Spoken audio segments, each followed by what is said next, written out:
Software, website অথবা web application develop করার সময় বেশিরভাগ ক্ষেত্রেই বিভিন্ন ইউজার টাইপ হয়ে থাকে এবং সেই ইউজার টাইপগুলোর ক্ষেত্রে আলাদা আলাদা পারমিশন হয়ে থাকে। ফর এক্সাম্পল, একটা ই কমার্স অ্যাপ্লিকেশন ডেভেলপ করার সময় সুপার অ্যাডমিনে কিন্তু সব রকমের পারমিশন তার কাছে থাকবে, আবার সেলস পার্সনের কাছে কিন্তু সেলস রিলেটেড ফিচারগুলো থাকবে। তার কাছে কিন্তু অ্যাপ্লিকেশনের সেটিংস, প্রিন্টিং, যাবতীয় রিপোর্ট সেগুলো কিন্তু তার কাছে থাকবে না, তার কাছে সেলস রিলেটেড ফিচারগুলো থাকবে।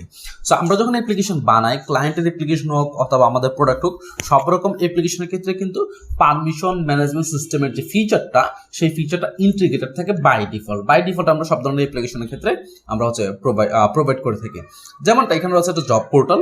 সো জব পোর্টালের ক্ষেত্রে আমরা যেটা করছি সেটা হচ্ছে যে আমরা এখানে rules and permission management system পুরোটা আমরা দিয়ে দিচ্ছি। সো যে কেউ এখানে আসবে সে এখানে এসে রোল ক্রিয়েট করতে পারবে।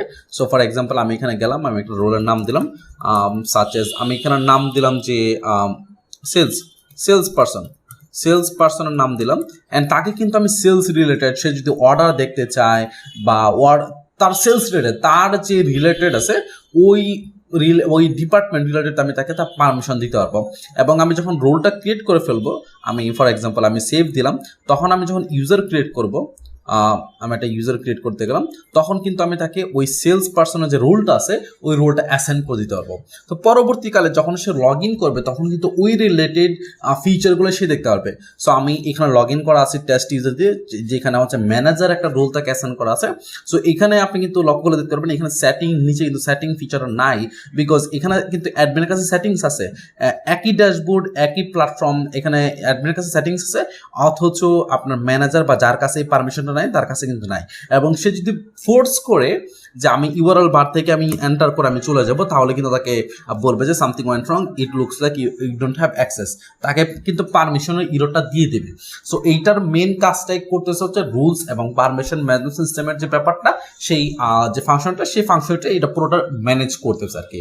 সো এই ক্ষেত্রে যেটা হয় যে আপনি একই ড্যাশবোর্ড ব্যবহার করে মাল্টিপল ইউজার টাইপ দিতে পারেন। যেমন যখন একটা মাল্টি ভেন্ডর অ্যাপ্লিকেশন বানানো হয় বা মার্কেট প্লেস বানানো হয়, ওইখানে সেলার থাকে, কাস্টমার থাকে, অ্যাডমিন থাকে। তো আপনি যখন আলাদা আলাদা কাস্টমার ড্যাশবোর্ড আলাদা আলাদা সবার জন্য বানাতে যান, তখন এটা একটা একরকম হ্যাসেল হয়ে যায়, ডেভেলপমেন্ট টাইম অনেক বেশি লাগে। সো এই ক্ষেত্রে এবং আপনার অনেক জায়গায় টাইম বাঁচানোর জন্য আপনি হচ্ছে এই সিস্টেমটা ব্যবহার করতে পারবেন, এবং এটা খুবই পাওয়ারফুল সিস্টেম। আমরা আমাদের সকল কাস্টমারদের ক্ষেত্রে লাইক 99% কেসেস আমরা কাস্টমারদের ক্ষেত্রে এবং তাদের হচ্ছে আমরা যে কোনো প্রোডাক্টের ক্ষেত্রে আমরা এই ফিচারটা বাই ডিফল্ট শিফট করে থাকি। সো এটা হচ্ছে Laravel rules and permission management সিস্টেমের একটা সিরিজ, যে সিরিজে আমি দেখাতে যাব যে কিভাবে আপনারা একটা লারাভেল অ্যাপ্লিকেশনের Laravel rules and permission management সিস্টেমটা সঠিকভাবে ইমপ্লিমেন্ট করবেন। যেমন এখানে আমার কাছে একটা ডেমো অ্যাপ্লিকেশন রয়েছে, এবং ডেমো অ্যাপ্লিকেশনের ক্ষেত্রে আমি কিন্তু এখানে ইউজার্স ক্রিয়েট করেছি, ইউজার্সের এখানে রোল অ্যাসাইন করতে পারতেছি। আবার আমি যেই ফিচারটা একটু আগে জব পার্লারে দেখালাম যে আমি এখানে রোল ক্রিয়েট করতে পারতেছি, রোলের আন্ডার আমি কিছু পারমিশন অ্যাসাইন করতে পারতেছি, এবং আমার যেই রকম লেভেলে পারমিশন প্রয়োজন সেই রকম লেভেলে পারমিশন আমি তাকে এখানে অ্যাসাইন করতে পারতেছি, আপডেট করতে পারতেছি। সো অ্যাডমিন কিন্তু এইগুলো তার ড্যাশবোর্ড থেকে ম্যানেজ করতে পারতেছে, এবং আনলিমিটেড সে রুল ক্রিয়েট করতে পারবে, আনলিমিটেড হচ্ছে যে ইউজারকে সে অ্যাসাইন করতে পারবে এই পারমিশনগুলো, এবং একটা ইউজারের ক্ষেত্রে কিন্তু মাল্টিপল রুলসও সে অ্যাসাইন করতে পারবে। এই ধরনের ফিচার কিন্তু এখানে আছে। সো এই সব কিছু আমি দেখাবো এই টিউটোরিয়াল সিরিজে, এবং এই টিউটোরিয়াল সিরিজের জন্য আমি যেটা করছি সেটা হচ্ছে আমি একটা বয়লারপ্লেট বাই ডিফল্ট ক্রিয়েট করেছি, যেখানে আপনার হচ্ছে যে যেই জিনিসগুলো আপনার বানানোর দরকার নাই, যেহেতু আমরা rules and permission management system নিয়ে কাজ করবো, এখানে তো আপনার ইউজার কার্ড শেখার দরকার নাই, বা কিভাবে লারাভেল প্রজেক্ট সেটআপ করবেন সেগুলো তো জানার দরকার নাই, বিকজ সেগুলো তো অলরেডি পারেন। তো এখানে আমি বয়লারপ্লেট বানিয়ে রাখছি, যেখানে বয়লারপ্লেটটা ইউজ করে আপনি ইউজার কার্ড পেয়ে যাবেন, ড্যাশবোর্ড পেয়ে যাবেন, লগ ইন সিস্টেমটা আপনি পেয়ে যাবেন, এবং টেলওয়েন্ট দিয়ে হচ্ছে যে ইউজার রুলস এবং পারমিশনের যে বাকি যে ডিজাইন রিলেটেড যে পেজগুলো আমাদের প্রয়োজন সেই সবগুলো পেজ আমাদের এখানে দেওয়া আছে বাই ডিফল্ট। সো এটা হচ্ছে টিউটোরিয়াল সিরিজটার ইন্ট্রো পর্ব।